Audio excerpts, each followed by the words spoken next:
Hello, 5th graders. Today we're going to go over classifying angles, prime factor trees, adding fractions, and distributive property. So for the first section we're going to go over is how to classify angles. So it says classify each angle as either acute, right, or obtuse. And on the right side over here, I wrote key descriptions to help you determine if it's an acute, right, or obtuse angle. So an acute angle should be less than a 90 degrees angle. And a right angle should be exactly 90 degrees, and it's going to be represented as like a square box in the intersection between two lines. And finally, we have the obtuse angle, which should be more than 90 degrees. So to help you realize how to classify these, I'm just going to go over number 1 and number 2. So number 1 over here, it looks like it doesn't have the 90 degree symbol, the square box. So this is not a right angle. So now we have to determine if it's less than 90 degrees or more than 90 degrees. So I just drew a little 90 degree sign over here to help visualize whether it's less than or greater than. So looking over here, it looks like it is less than because it does not go past the 90 degrees mark. Instead, it goes lower than it. So this is what we call an acute angle. Now we're gonna go over number 2. So number 2, looking at this, it looks like it's not a 90 degrees angle again because it does not have the square representation like this. So now we have to determine if it's less than or greater than again. So I drew the 90 degrees again, and it looks like it is greater than 90 degrees because it goes past the 90 degrees mark over here. So we call this an obtuse angle.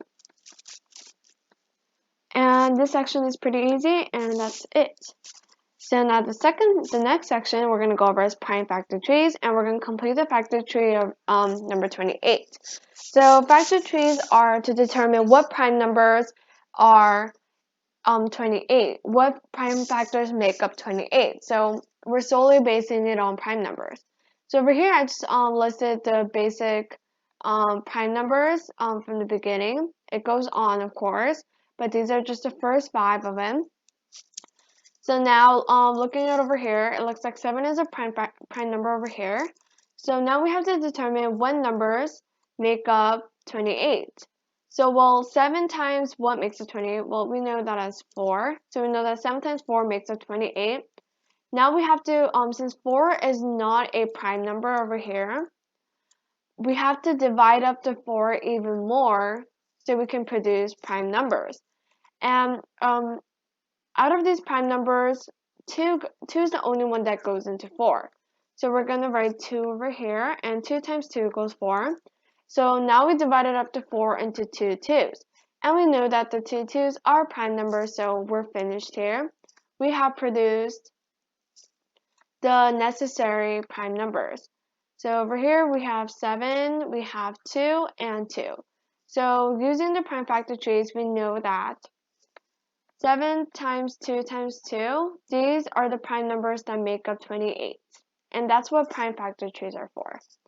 So now the third section we're going to go over is adding fractions. And we're just going to do number 1 and number 2 and add them. So I'm just going to rewrite it like this, 1/4 plus 7/10.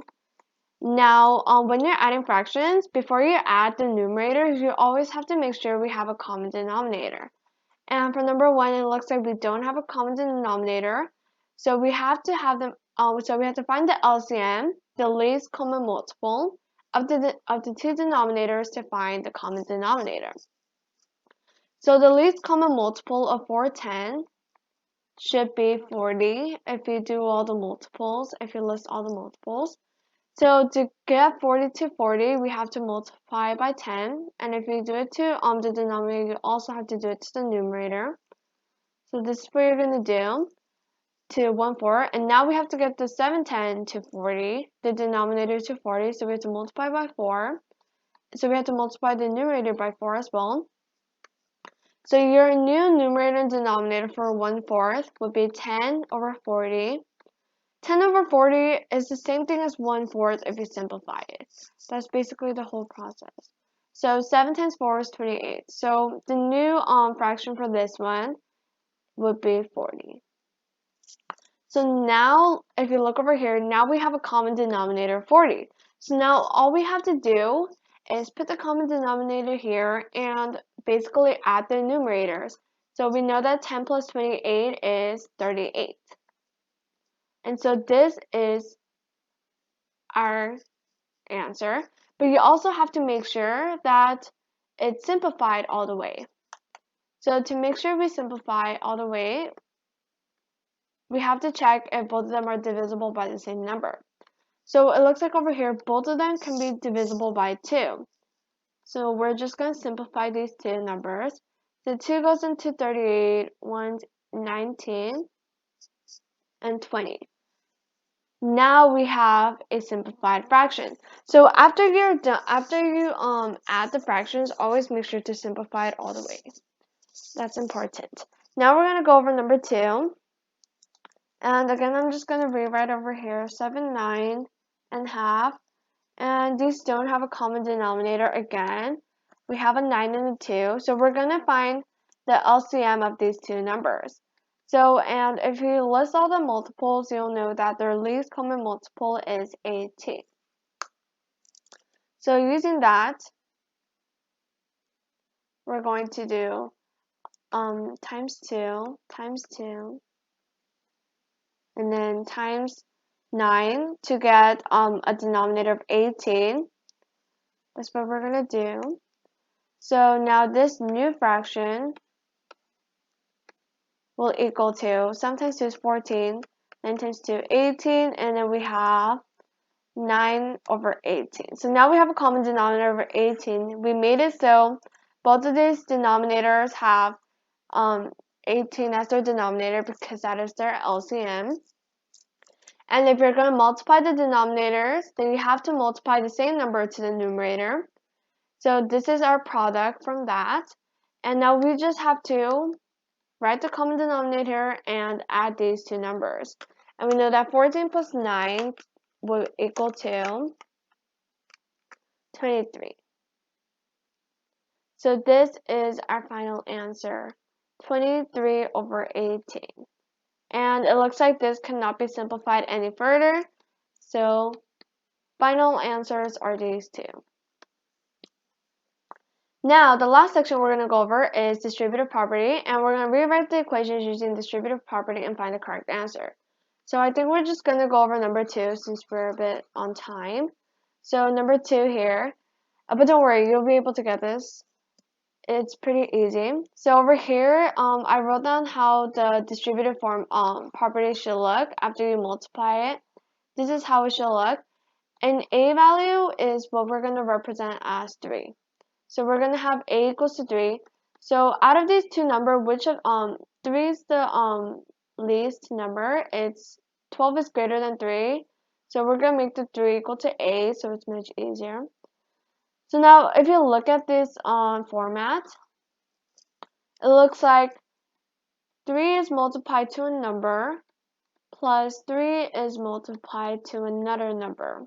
So now we have to divide up 12 into two different numbers. That will make it easier for you to multiply. So the whole purpose of distributive property is for it to be easier to multiply. So 12, we can divide this, so we can separate this into 10 and 2. And then we can just write 3 times 10 and 3 times 2 over here like this. And that's just basically it, what you're going to do. So now you wrote in distributive property, so now we're just going to find the correct answer. So 3 times 10 is 30. And then 3 times 2 is 6. So 30 plus 6 is 36. So basically, 3 times 12 equals 36. So you could just multiply like this, but it's hard because 12 is a double-digit number. So it's just hard to multiply like this unless you actually know the times table. So that's where the distributive property comes in to aid you in multiplying double-digit numbers. So you can divide up the double-digit number into two easier numbers. In this case, we separated it into 10 and 2, and we just have to multiply to the same number, 3 over here, and you will get the same answer. And so that's the purpose of distributive property. And that's it for today.